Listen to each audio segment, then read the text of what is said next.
Set 6-এর দ্বিতীয় ভাগে 4 দাগের প্রশ্নগুলোর সমাধান নিয়ে আলোচনা করছি। 1 নম্বর প্রশ্নটাতে বলেছে 144 এবং 384 সংখ্যা দুটির লসাগু কত? এই লসাগু এর সাহায্যে গসাগু নির্ণয় করো। তাহলে আমাদের প্রথমে 144 এবং 384 যে সংখ্যাটা রয়েছে এই দুটো সংখ্যার আগে লসাগু তৈরি করতে হবে। তাহলে লসাগু তৈরি করতে গেলে আমরা এখানে নিয়ে নিলাম 144 এবং 384 এই সংখ্যা দুটো জোড় সংখ্যা। তাহলে আমরা 2 দিয়ে এটাকে ভাগ করতে পারবো। তাহলে 2 দিয়ে ভাগ করলে এখানে কত হবে? 144। 2 দিয়ে ভাগ করলে এখানে হবে 72 আর এখানে হবে 192। আবার 2 দিয়ে যদি এটাকে ভাগ করি, দুটোই জোড় সংখ্যা বেরিয়েছে। তাহলে 2 দিয়ে ভাগ করলে এখানে হবে 36, এখানে হবে 9 দুগুণে 18, 6 দুগুণে 12 অর্থাৎ 96। এখানে 6 6 অর্থাৎ 36 এবং 96 দুটোই জোড় সংখ্যা। তাহলে আবার আমরা 2 দিয়ে ভাগ করতে পারবো। এখানে হবে কত? 18, এখানে হবে 48। দুটো সংখ্যা আবার জোড় সংখ্যা বেরিয়েছে। তাহলে এবার আমরা আবার কি করব? 2 দিয়ে ভাগ করব। তাহলে এখানে হবে কত? 9, এখানে হবে 24। এখন কিন্তু একটি সংখ্যা হয়ে গেল বিজোড় এবং একটি জোড় সংখ্যা। তাহলে আর 2 দিয়ে ভাগ করা যাচ্ছে না। আমরা এখন 3 দিয়ে দুটোকে ভাগ করতে পারবো। সেক্ষেত্রে এখানে হবে 3, এখানে হবে 8। তাহলে এবার লসাগু কত হবে আমাদের? লসাগু তার মানে এখানে হচ্ছে 1 1 2 3 4টে 2 হচ্ছে। তাহলে 2 গুণ 2 গুণ 2 গুণ 2। এবার আমাদের কী হবে? 3 গুণ 3 গুণ 8। তাহলে হবে 3 গুণ 3 গুণ 8। তাহলে সংখ্যাটা কত হচ্ছে? 2 দুগুণে 4 দুগুণে 8 দুগুণে 16, 3 16 48। 48কে 3 8 24 দিয়ে গুণ করো। এখানে হবে 1152। তার মানে লসাগু কত হলো আমাদের? 1152। এবার আমাদের কি বলেছে? লসাগুর সাহায্যে গসাগু নির্ণয় করতে বলেছে। তাহলে সুতরাং গসাগু কি হবে? গসাগু কি জানি আমরা? সংখ্যা দুটির গুণফল বাই লসাগু। তাহলে সংখ্যা দুটির গুণফল কত? এখানে হবে 144 গুণ 384 আর নিচে কি হবে? 1152। এবার আমরা যদি এই 144 দিয়ে 1152কে ভাগ করি, তাহলে এখানে আমরা পাবো কত? দেখবে 8 পাবো। 4 8 32, হাতে থাকলো 3, 4 8 32 আর 3 35, 35 5, হাতে থাকলো 3, 8 একে 8 আর হাতের 3 হচ্ছে 11। তার মানে আমরা 144-এর সঙ্গে যদি 8 গুণ করি তাহলে এটা পেয়ে যাব। তাহলে এখানে হবে 8। এবার 8 দিয়ে আমরা এটাকে যদি ভাগ করি, দেখো 4 8 32, 38 থেকে 32 চলে গেলে এখানে 6 থাকবে। 6 আর 4 64, 8 8 64। তার মানে কত হলো? 48। তাহলে আমরা এখানে লসাগু কত পেলাম? 1152 এবং গসাগু পেলাম 48। এরপরে 2 নম্বর প্রশ্নটাতে বলেছে কোন বৃহত্তম সংখ্যা দিয়ে 2300 এবং 3500কে ভাগ করলে যথাক্রমে 32 এবং 56 ভাগশেষ থাকবে। তাহলে আমরা কি করব? প্রথমে 2300 থেকে 32কে বিয়োগ করব এবং 3500 থেকে 56 বিয়োগ করব। বিয়োগ করে যে দুটো বিয়োগফল বেরোবে সেটাকে আমরা ভাগ প্রক্রিয়ায় গসাগু বের করব। যেটা গসাগু বেরোবে সেটাই হবে আমাদের উত্তরটা। তাহলে এখানে 2300 থেকে 32 বিয়োগ করলে আমাদের কত হবে? আমাদের হবে, দেখো এখানে 0 থেকে 10 ধরো, 10 থেকে 2 গেলে এখানে হবে 8, হাতে থাকবে 1, 3 আর 1 4 হলো, 10 থেকে 4 গেলে এখানে হলো 6, হাতের একটা 3 থেকে বাদ দাও তাহলে হলো 2 আর এখানে 2 অর্থাৎ 2668। এরপরে 3500 থেকে আমরা 56 বিয়োগ করবো 6, তাহলে 10 থেকে 6 গেলে এখানে হবে 4, হাতের একটা হলো 5 একে 6 হলো, তাহলে এখানে হচ্ছে কত? 10 থেকে 6 গেলে এখানে 4 হলো, হাতের একটা 5 থেকে বাদ দিলে এখানে হবে 4, 3 এখানে বসলো অর্থাৎ 3444। এবার আমরা কি করব? এই সংখ্যা দুটোকে আমরা কি করব? ভাগ প্রক্রিয়ায় গসাগু তৈরি করব। তাহলে এখানে কত আছে? ছোট সংখ্যা হচ্ছে 2268, তাকে ভাগ করব হচ্ছে 3444। এখানে দেখো দুবার দিলে 2 দুগুণে 4 হয়ে যাবে, এখানে আছে 3, তার মানে দুবার যাবে না, আমাদের যাবে একবার। তাহলে 2 2 6 8 বিয়োগ করে এখানে নামবে 14 থেকে 8 গেলে এখানে হবে 6, 6 রেখে 7 হলো, 14 থেকে 7 গেলে এখানে 7 হবে, হাতের একটা এখানে যোগ হলো, 3 হলো, 4 থেকে 3 গেলে এখানে হচ্ছে 1, এখানে 1 হবে। এবার এই সংখ্যাটাকে আমরা আবার এটাকে ভাগ করব। 2 2 6 8, এখানে দেখো 11 দুগুণে 22 আর 7 দুগুণে 14, হাতের একটা এখানে 22 আর 23 হয়ে যাবে, কিন্তু আমাদের এখানে কি আছে? 22 আছে, অতএব বেশি যাবে না, আমরা একবার দেবো। 1 1 7 6, তাহলে এখানে বাঁচবে কত? 2। এখানে 16 থেকে 7 গেলে এখানে হবে 9, হাতের একটা এখানে যোগ হলো, তাহলে 2 হলো, 2 থেকে 2 গেলে 0, এখানে হলো 1। এবার আমরা এটাকে আবার ভাগ করব। 1 1 7 6। এবার দেখো দুবার দিলে বেশি হয়ে যাবে, আমরা একবার দেব, তাহলে 1 0 9 2, এখানে হবে কত?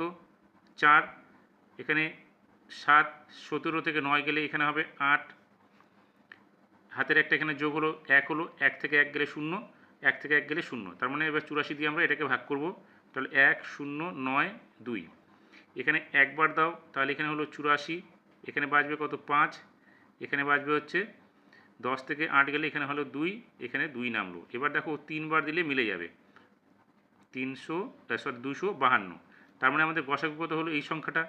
তাহলে এখানে আমরা পেলাম কি, অতএব গসাগু সমান চিহ্ন 84। তাহলে আমাদের প্রশ্নে কি চেয়েছিল, যে কোন সংখ্যা দিয়ে ভাগ করলে প্রতি ক্ষেত্রে 2300 থেকে 32 ভাগশেষ থাকবে এবং 3500 থেকে 56 ভাগশেষ থাকবে। তার উত্তরটা হবে অতএব বৃহত্তম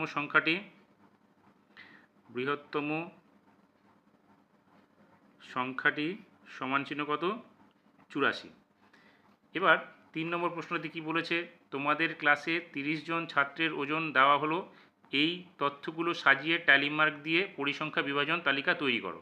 তাহলে এখানে 30 জন ছাত্রের ওজন ক্রমানুসারে দেওয়া আছে, এখানে আমরা একটা ট্যালি মার্ক এবং পরিসংখ্যা বিভাজন তৈরি করব। এই তথ্যগুলোর মধ্যে সবথেকে ক্ষুদ্রতম সংখ্যা আছে দেখবে 31 এবং বৃহত্তম সংখ্যা আছে 40। আমরা কি করলাম, এখানে একটা ছক নিয়ে নিলাম পরিসংখ্যা বিভাজন তালিকা তৈরি করার জন্য। প্রথম ঘরটাতে লিখলাম ওজন, তারপর ট্যালি মার্ক, তারপর হচ্ছে পরিসংখ্যা। আর ওজন সবথেকে ক্ষুদ্রতম সংখ্যা হচ্ছে এখানে 31 আছে, অর্থাৎ 31 কেজি সবথেকে ন্যূনতম ওজন দেওয়া আছে, এবং সবথেকে বড় সংখ্যা আছে 40, অর্থাৎ 40 সবথেকে বেশি ওজন ছাত্রদের। সেই জন্য আমরা 31 থেকে পরপর ক্রমানুসারে এখানে সাজিয়ে লিখলাম 40 পর্যন্ত।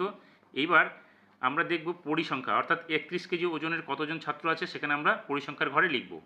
তাহলে এখানে দেখো আমরা 31 কেজি ওজনের যে ছাত্র রয়েছে এখানে আছে, দেখো আমরা যদি খুঁজি 32 32 37 এইভাবে যদি আমরা খুঁজতে যাই, দেখো এখানে 31 একটাই সংখ্যা আছে, আর কিন্তু এখানে 31 সংখ্যা নেই। তাহলে এখানে 31-এর ঘরে পরিসংখ্যা বিভাজন তালিকায় আমরা এখানে লিখব 1।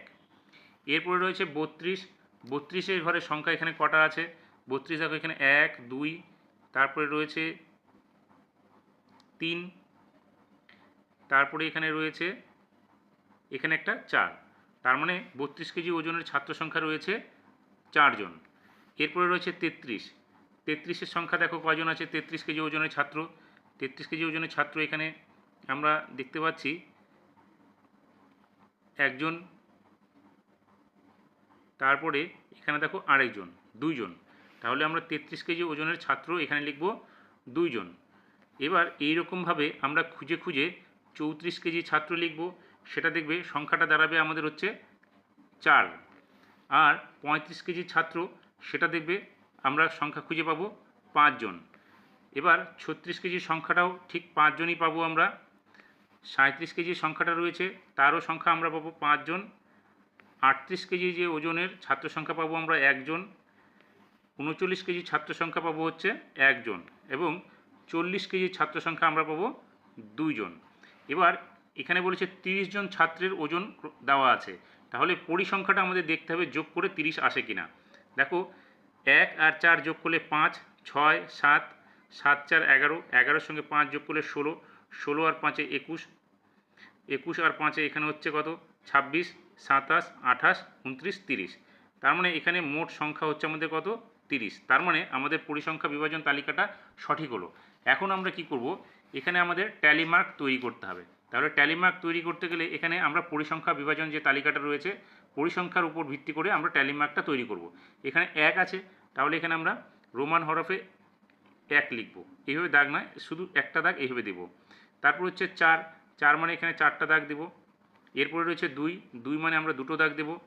এখানে রয়েছে 4, তার মানে এখানে আমরা 4টে দাগ দেব। তারপর হচ্ছে 5, 5 কী করবো আমরা 4টে দাগ দিয়ে আমরা ডান দিক থেকে বাঁ দিকে এইভাবে একটা কোণা দাগ কাটবো। এটা হয়ে গেল আমাদের 5। তারপরেও 5 আছে, ঠিক একইভাবে আমরা এখানেও 5 আঁকবো, তাহলে 4টে দাগ দিয়ে ডান দিকে উপর থেকে বাঁ দিকে নিচে দিয়ে দেবো। তারপরে আবার এখানে আছে 5, তার মানে এখানেও আমরা এই একই পর্যায়ে আঁকবো, তাহলে এটা হয়ে গেল 5। এবার 1 আছে, তাহলে একটি দাগ, এখানে 1 একটি, এখানে 2 রয়েছে 2। এই হয়ে গেল আমাদের 3 নম্বর প্রশ্নটার পরিসংখ্যা বিভাজন তালিকা ট্যালি মার্ক সহ। এরপরে এখানে 4 নম্বর প্রশ্নটাতে রয়েছে রসুলপুর গ্রামের জনসংখ্যা গত বছরের তুলনায় 12% বৃদ্ধি পেয়েছে। আগে ওই গ্রামের জনসংখ্যা 775 জন হলে বর্তমানে ওই গ্রামের জনসংখ্যা নির্ণয় করো। তাহলে এই অঙ্কটা আমরা কীভাবে সমাধান করব, এখানে আমরা লিখে নিলাম আগে গ্রামের জনসংখ্যা ছিল 775 জন, গ্রামের জনসংখ্যা বৃদ্ধি পেয়েছে 12%। এই 12% মানে কি, যদি আগে 100 জন জনসংখ্যা হতো তাহলে এখন হবে 112, সেটাকে বলছে 12% বৃদ্ধি পেয়েছে। তাহলে বর্তমানে ওই গ্রামের জনসংখ্যা কত হবে, 775 গুণ 112/100 জন। তাহলে এবার আমরা যদি 25 দিয়ে কাটি, দেখো এখানে 775 আর এখানে হচ্ছে 100, তাহলে 100কে যদি আমরা এখানে দেখো 25 দিয়ে যদি কাটি তাহলে এখানে 4 25-এ 100, আর এখানে যদি আমরা 25 দিয়ে কাটি তাহলে 77 আছে, তাহলে 3 25-এ কত হলো, 3 25-এ 75, তাহলে এখানে 2 বাঁচবে, 2 আর 5 25, তাহলে 25-এ 25 31 হলো। এবার 4 দিয়ে যদি আমরা এটাকে কাটি তাহলে 4 দিয়ে কাটলে 4 দুগুণে 8, 11 থেকে 8 গেলে 3 বাজবে, 32 হলো 2 নিয়ে, তাহলে 4 8-এ 32। এবার আমরা কি করব, এই 31-এর সঙ্গে 28-কে গুণ করে এখানে লিখে দেবো। তাহলে দেখো 31-এর সঙ্গে যদি আমরা 28 গুণ করি কত হচ্ছে, 31 28 গুণ করে দাও, 8 একে 8, 3 8-এ 24, তারপর হচ্ছে 2 একে 2, 3 দুগুণে 6, তার মানে এখানে হচ্ছে 8 6 8, অর্থাৎ 8 6 8 জন। তার মানে বর্তমানে এখন ওই গ্রামের জনসংখ্যা হচ্ছে 868 জন। এরপরে 5 নম্বরে রয়েছে হালদার পাড়ার মোড়ে রমেনবাবুর ব্যাগের দোকানে একটি সপ্তাহে বিক্রিত ব্যাগের তালিকা দেওয়া হলো। নিজের সুবিধামতো স্কেল নিয়ে এই তথ্য থেকে একটি স্তম্ভচিত্র অঙ্কন করো। তাহলে এখানে যে তথ্যগুলো দেওয়া আছে এখান থেকে আমাদের স্তম্ভচিত্র অঙ্কন করতে হবে। এই স্তম্ভচিত্র অঙ্কনটা বা এই ধরনের স্তম্ভচিত্র অঙ্কন আমি আগের সমাধানগুলোতে অনেকবার আলোচনা করেছি, তোমরা একটু দেখে নেবে কীভাবে এই সমাধানটা করতে হবে। যদি অসুবিধা হয় তাহলে অবশ্যই আমাকে কমেন্টস করে জানাবে, আমি এটার সমাধান আবার তোমাদের নিয়ে দেখিয়ে দেবো।